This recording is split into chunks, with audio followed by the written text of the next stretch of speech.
When you have an 8-year-old president who keeps making erratic decisions, to be a president, the Constitution says you must be mentally and physically fit. In Amerika, the President Joe Biden was actually asked not to participate in elections on account of his age, 79.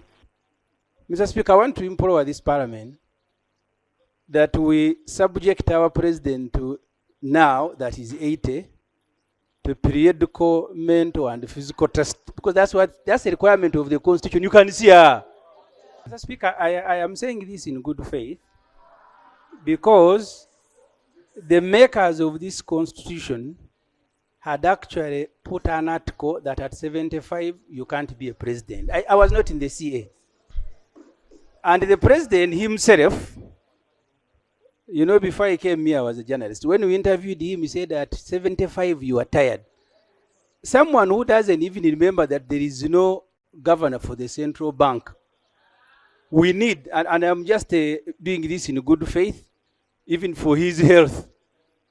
I want to thank the Minister for Information.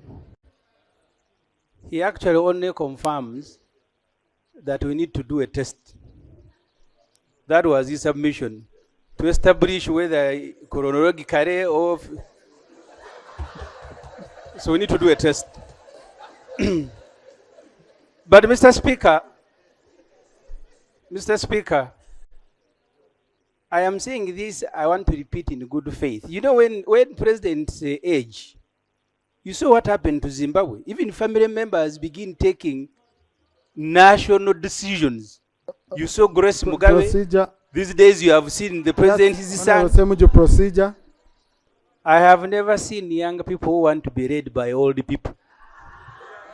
And they take pride in it. But now, whenever I told you to conclude,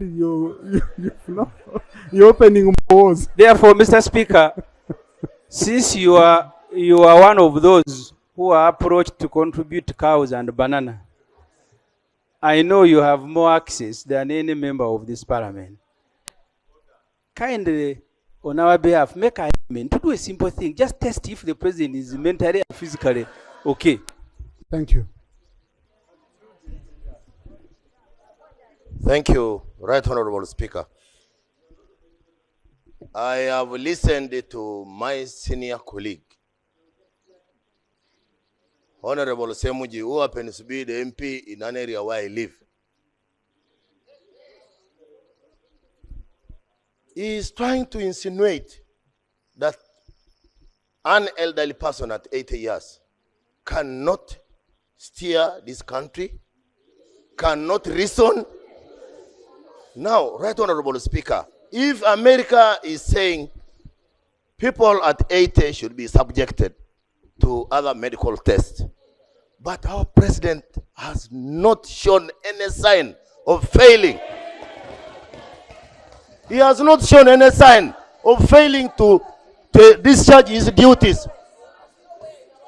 So, is Honorable Ssemujju in order to insinuate that our president, who is experienced to lead this country, is he in order to insinuate that our president cannot lead this country? Thank you. You know, colleagues, you know, I told you some time back that issues of Honorable Ssemujju and His Excellency Museveni are like issues of generals. They usually sort themselves. Yeah? But Honorable Ssemujju has referred to the Constitution. The Constitution, I don't know whether it goes to give the parameters of requiring you to subject someone to test and all that. I don't know whether he's proposing we amend the law, we subject them to the test, you know. But the man is doing very well. To be a president, the Constitution says you must be mentally and physically fit. In Amerika, the President Joe Biden was actually asked not to participate in elections on account of his age, 79.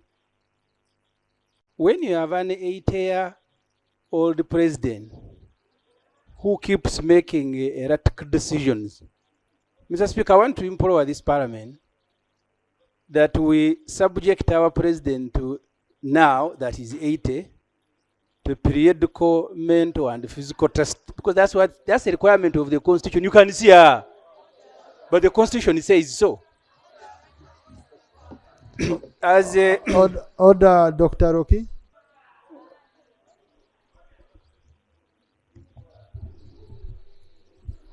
Thank you very much, Right Honorable Speaker and Honorable Ibrahim Ssemujju, for yielding the floor. From a medical standpoint, we have two types of aging.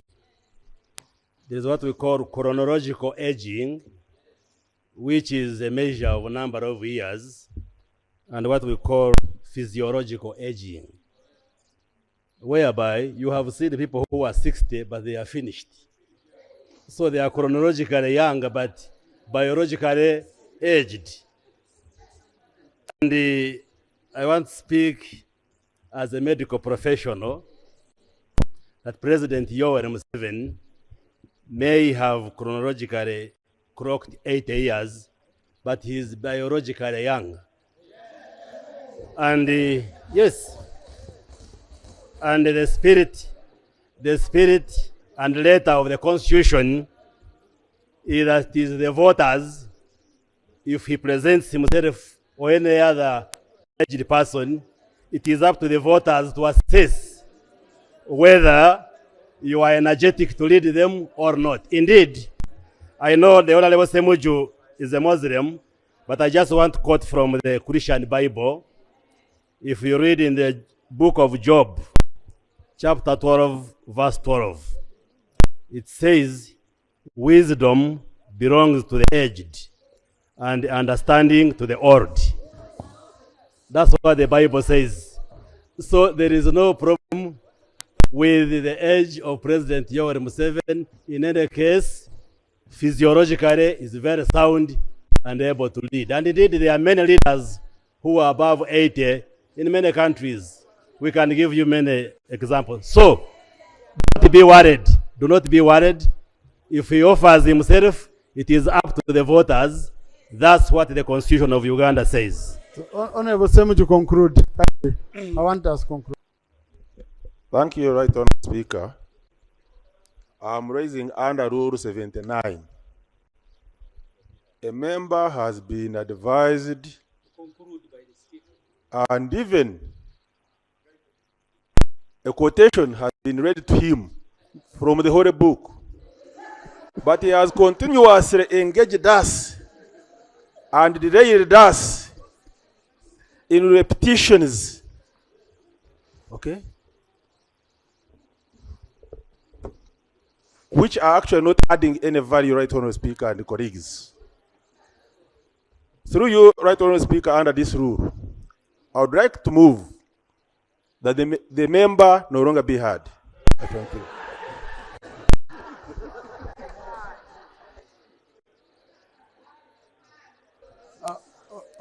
Honorable colleagues, we run this house on flexibility, okay?